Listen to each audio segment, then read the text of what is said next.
Magandang araw ho sa inyong lahat, mga kapatid. Pag-usapan natin si Richard Gomez. Ito hong nakarang Quadcom. Kapansin-pansin po kasi yung naging aksyon nito ni Richard Gomez. Di ba? Ang ginawa ko kasi nito ni Richard Gomez doon ay siya mismo yung ang dating nagdidepensa, kumbaga. Pakinggan niyo muna natin. There's a lot na implementation sila against the fight with the fight against drugs. Hindi ka pwedeng lumapit sa drug pusher o sa drug lord at sabihin mo, pwede ho ba tumigil na ho kayo? Kasi lahat ito, all of these people, all of these personalities, they have firearms. Hindi mo pwedeng sabihin sa tumigil ka na. Ay babarili ka kagad ng mga yan. So during the implementation na nanguhuli sila at hinaharang nila to, nagkakaputukan talaga, and that is really true. Bakit? Kasama ka ba lagi? Bakit naman ngayon, doon sa mga nahuhuli, di ba hindi nagkakaputukan? In broad daylight, nakikita ng mga tao, di ba? Katulad yung doon sa pinakamalaking nahuli, doon sa Batangas. Yung nagkaroon ng mga miscalculation. Calculation lang naman kung gaano karami. Di ba? Wala namang putukan. Yung driver nahuli. Yung supply nakuha nila. 'Di ba? Tapos yung naalala yung kila Mayo, 'di ba? Doon sa WPD. Mismo. Yung lending ni Lamayo. Nandun pala doon pala ang bodega. At saka ngayon wala tayong nabalitaan pa na itinatapon, 'di ba, na opisyalis ng kapulisan na involved sa illegal drugs tapos itinapon sa Mindanao o inilipat. Pangit naman yung itinapon. Inilipat sa Mindanao. And then recycle, pinabalik. Yung nakarang panahon meron Diba? Kapag ka nasangkot, ililipat lang pala pagbabakasyonin ng magandang bonggang-bongga sa Mindanao. Tapos ibinalik si Mayo, pati yung kanyang mga kasama. Sa kaninong administrasyon po yan naungkat? Diba? Ito, sa administration ngayon. Tapos yung nakuha kina Mayo, di ba, nagkaroon pa ng mga cover-up sana doon. Pero hindi nakalusot. Kaya sinasabi nito na palagi nagkakaroon ng gano'n, nagkakabarilan. Kalokohan yan, Richard Gomez, ginawa mo niya naman pelikula. Kasi lahat ito, all of these people, all of these personalities. Alam mo, palagay ko, dapat imbestigahan to Baka may mga kaso ron sa kanila na ito sangkot din, di ba? Sa EJK, baka ito may go signal. Bakit? Why so defensive? They have firearms. They have firearms, di ba? Hindi mo pa sabihin sa tumigil ka na. Ay babarili ka kagad ng mga yan. So during the implementation na nanguhuli sila at hinaharang nila to, nagkakaputukan talaga, and that is really true. Sad na may namamatay. Sad pati yung polis na sasama. Pero inuutusan yung polis Trabaho nila, Mr. Chair, pag sinabi ng higher up sila, gawin nyo ito. They will do what they're told. And that's the reason na marami namatay. Both from the civilian, both from the police, pati na rin yung mga drug personalities. Ito nga yung mahirap na ito nga yung mahirap na ipaliwanag doon Bakit noon sobrang dami yung napapatay, pero hindi naman nakakakuha ng malakihan talaga yung mga big time. 'Di ba? Yung mga kaibigan ng dating Pangulong Duterte, pag-alagalalan din naman, may nasangkot pa nga sa Parmali. Now, Mr. Chair, in our conversations, there are two more items that I'd like to bring up, Mr. Chair. First, when Mr. Kerwin Espinosa said na lahat ng sinabi niya sa Senate hindi totoo. That is an institution that we also have to protect. Okay. What if he will go into another investigation and he will say that everything he said here is not real, is not true? So, ano yung pinanghahawakan natin lahat in both institutions of the Senate and the House? And second, it was Colonel Marcos who was head of the CIDG in Leyte at that time during the killing of the father of Kerwin Espinosa. Okay. Naalala nyo to? Diba? Ano sabi ni Duterte dyan? Ayaw ipakulong. Diba? Baka magsumbong. Diba? Sabi niya, I will not allow these guys to go to prison maski nasabihin ng NBI na murder. Total, under ko naman ang NBI sa Department of Justice. Oh, nalala nyo to. Si Superintendent Marvin Marcos, ito po ay naaresto noong 2016 dahil nga po ron sa pagkamatay ni Mayor Espinosa. At doon sa salaysay na nire-refute ni Richard Gomez, sinasabi nito ni Kerwin na ito hong si Superintendent Marcos ang team lead. Sabi niya, I was there, pero nasa labas ako.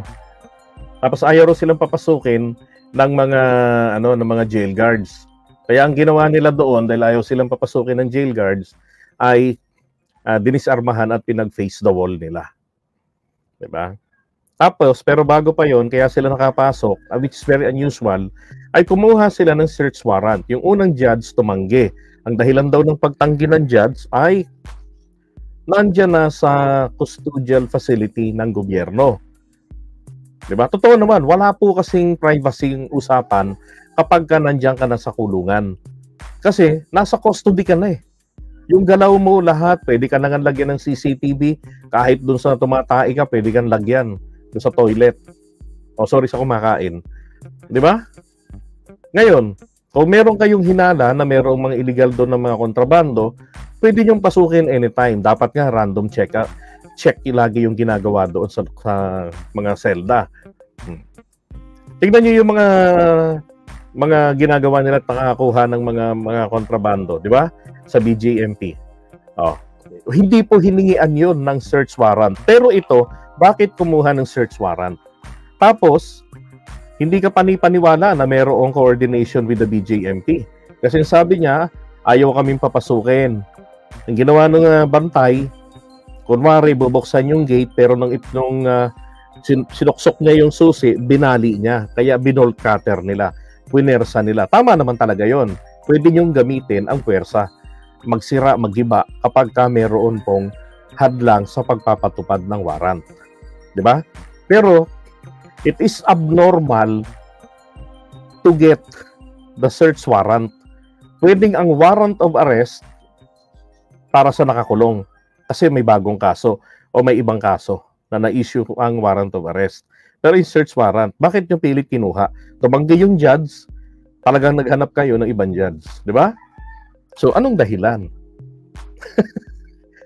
At ano ang katibayan na itong si Albuera Mayor Espinosa, talaga nga po siya yung drug lord. So, dapat inilatag nila ng maigi yun. Ang problema, hindi naman nila na ilalatag Paano yung naging drug lord? Diba? Parang yung nangyari po, isa pong content din natin ito, yung Mayor Villanueva po ng Bawan, Batangas. Bawan ba o Mabini, Batangas? Mabini yata. Na tinaniman ng droga, ng pampasabog. Ang itinanim sa kanyang pampasabog, sa ulo. Ulunan po, sa una, nakalagay granada.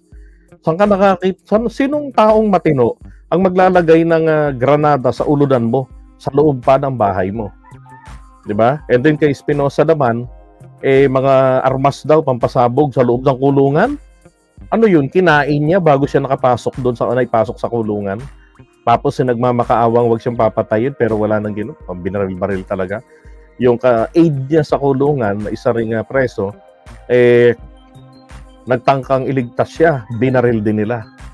Diba? Tapos yung isa pa, nakadapa na talaga, nakatago doon sa ilalim ng kama yata. Kaya hindi natumba. Pero yung ibang mga preso doon, nakita nila yung nangyari. So, ito yung ipinagtatanggol ni Richard Gomez.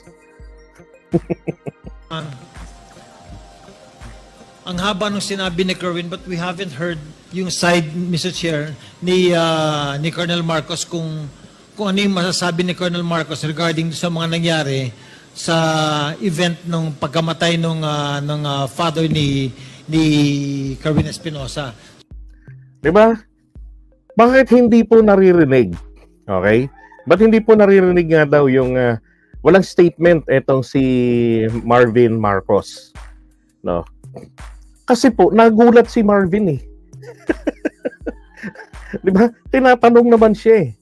Oh, tinatanong naman siya, sumasagot naman siya. Di ba? Ang sagot nga ni Marvin, palihis eh. Hindi niya sinasagot ng direkta yung itinatanong sa kanya. That's the problem. Oh. Baka tulog si Richard Gomez, kaya sinasabi niya na hindi man lang daw po naririnig yung panig ni Marvin Marcos. So, Mr. Chair, will it be possible to hear aside from Colonel Marcos against sa sinabi ni Kerwin, so that we can hear both sides of protecting our institution and the Senate?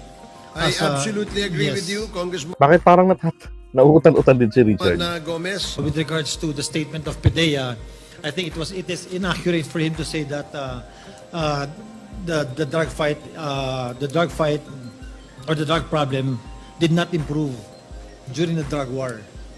I can say that in my city, Pakinggan yung maigi ha kung ano nag-improve ha. I-comment ninyo kung ano yung nag-improve. At sabihin niya. when I was mayor, nag-improve yung nag-improve yung situation namin during the drug war because Kala ko, diba? Kala ko diretso sabihin niya nag-improve yung drug problem namin. Hindi. yung police namin nagtrabaho talaga sila. As a matter of fact, during the course na marami silang hinuli, in less than 2 months, Mr. Chair, there are over 900 people who surrendered in front of my city hall when I was mayor. Why? Because natatakot po sila na mamatay and they surrendered. And because of that, the drug problem in Ormoc City bumaba talaga. So, it is not accurate that So bumaba daw po talaga. Okay.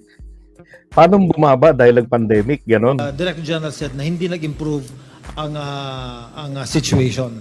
At least in my part, as mayor, and I can only speak for myself, nag-improve yung aming lugar. Okay, nag-improve daw. Okay. Pero ang tanong nga, bakit why so defensive? 'Di ba? Not just dito lawyering for Superintendent Marcos, pero bakit parang idinidepensa agad ni Richard Gomez ang sarili niya? May iniiwasan ba si Richard Gomez na baka mabanggit na ang kanyang pangalan? 'Di ba? Kasi puro hulugar niya na yung napag-uusapan dito. Oh. So tingin ko ho nito one of these days merong mga kaso na magrereklamo rin na nangyari po sa kanyang lugar. 'Di ba? At baka matuklasan na sana wag naman na yun nga sinasabi ko na baka may ganyan ding EJK doon na kung saan may kakanta na meron siyang basbas. Ngayon, to give you background po dito po kay Richard Gomez, no? Ito ho yan, etong si Richard Gomez po. No. Ito ay ayon kay Sir Carlos Maglasang. No, siguro tulog pa siya ngayon. Sabi niya rito ha, I will give you a little bit history of Goma. How he became mayor. Goma lost his mayoralty bid to the late Undo Codilla in 2013, but he won in 2016 with Maudigs as president. The mayor of Ormoc always have a 10 million as an intelligence fund in which he used it for war on drugs of Maudigs. As a form of sip-sip as he became a member of PDP Laban during the time for him to secure the re-election in 2019. That is why he is so apprehensive to defend the war on drugs of Maudigs, to rationalize his spending of his intelligence fund. Nako, Richard Gomez, Intel fund mo pala. So, mako-question to malamang dyan sa Kongreso. Anong ginawa mo, Goma, sa iyong Intel fund? 'Di ba? Kasi hindi po, tingnan natin kung appropriate ba na gamitin niya pang support sa war on drugs.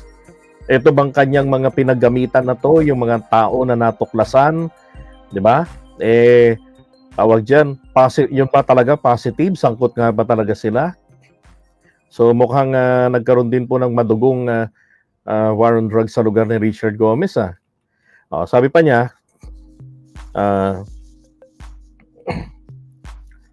Maudis to rationalize his spending of his intelligence fund as he used his favorite Ormoc police director as virtual goons to wipe out the opposition. Uy, Richard Gomez, grabe ka ha. So now he changed the party, the Partido Federal ng Pilipinas, to secure to sure he cannot take a dose of his own medicine. So kumbaga, sumipsip na naman siya sa administrasyon. Kasi kapag ka member ka ng administration party, napaka malaki pong bad image ito kapag ka nasangkot ka at naimbestigahan ka.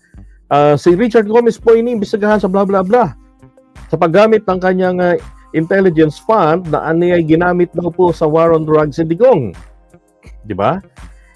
Ito pong si Richard Gomez ay congressman, blah blah blah, ng Ormoc, dating mayor ng Ormoc City, na ngayon po ay membro po ng Partido Federal ng Pilipinas. Nako. Alright, sabi niya, to sure he cannot take a dose of his own medicine. You know why I know, cause I can go along both of the administration and opposition with my experience in Ormoc politics. Boom. Yari ka ngayon, Richard Gomez. Booking ang mama. Di ba?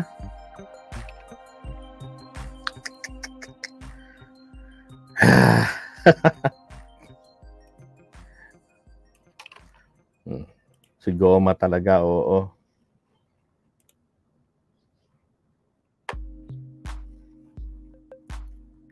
Marcos, sabi, Marcos loyalist si Goma, wag nyo na intrigahin. Pwede ba, sir, wag nyo po kami pinaglololoko?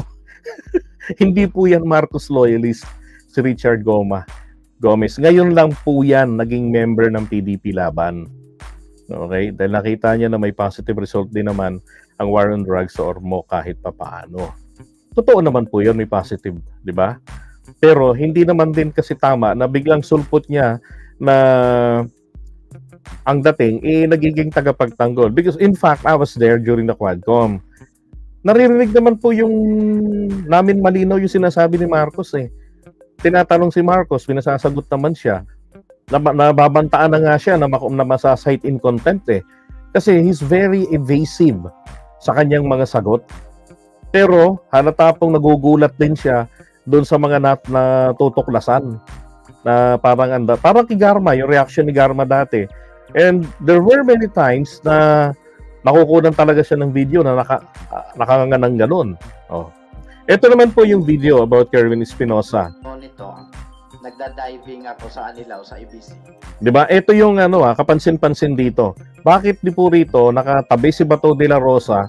Hindi ba ang kwento nito ni Kerwin nung pagdating niya rito sa Pilipinas matapos siyang mahuli sa Dubai, siya po ay sinalubong ni Bato de la Rosa at sinabihan na sumunod ka na lang sa plano.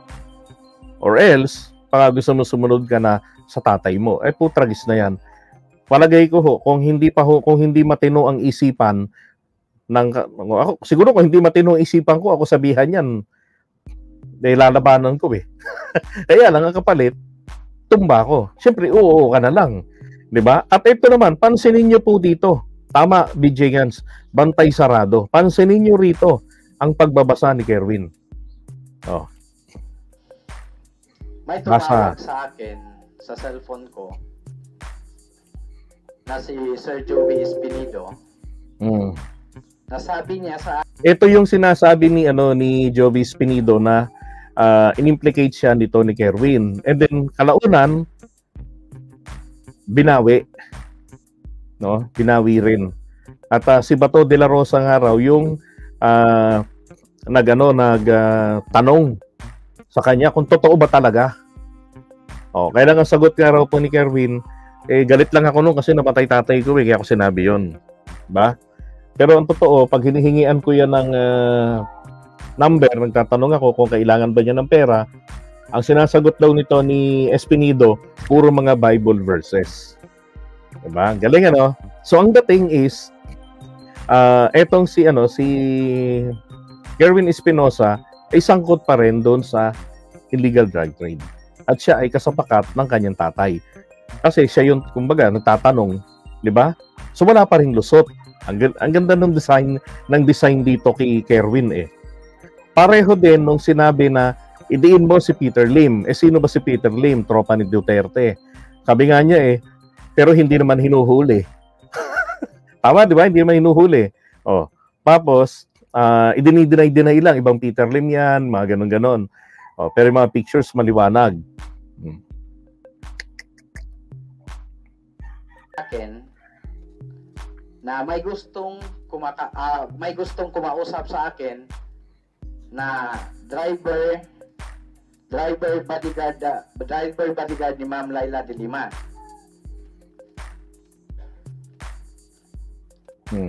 Diba? Basa.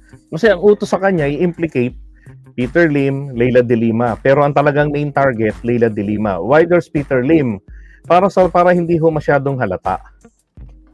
So tinanong ko si Sir Joby nito, ano ba yung pag-uusapan namin? Sabi sa akin ni Sir Joby na kayo na lang ang mag-usap sa driver bodyguard ni Ma'am de Lima. So pagkatapos noon, umano ng 3 oras kasi nag-dive ako nito. Pagkatapos tumawag ni Sir Joby, proceeding na ako sa dive kasi yung pag-dive is 35 minutes to 45 minutes yung sa ilalim eh.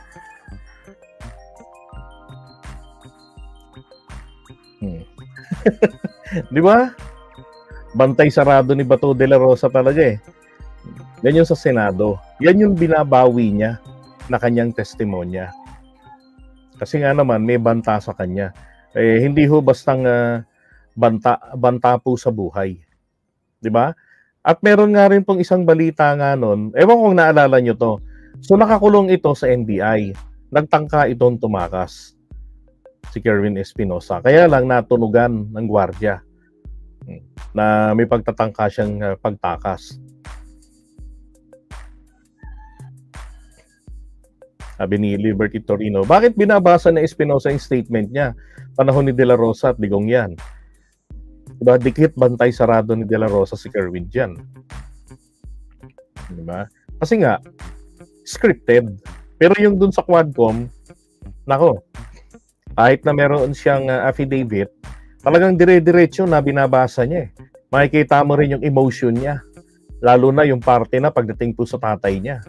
Lalo na, itong loka-loka rin to si Congresswoman Luis Tru eh. Diba, tinanong Kerwin, alin ang mas masakit? Naalala niyo yun?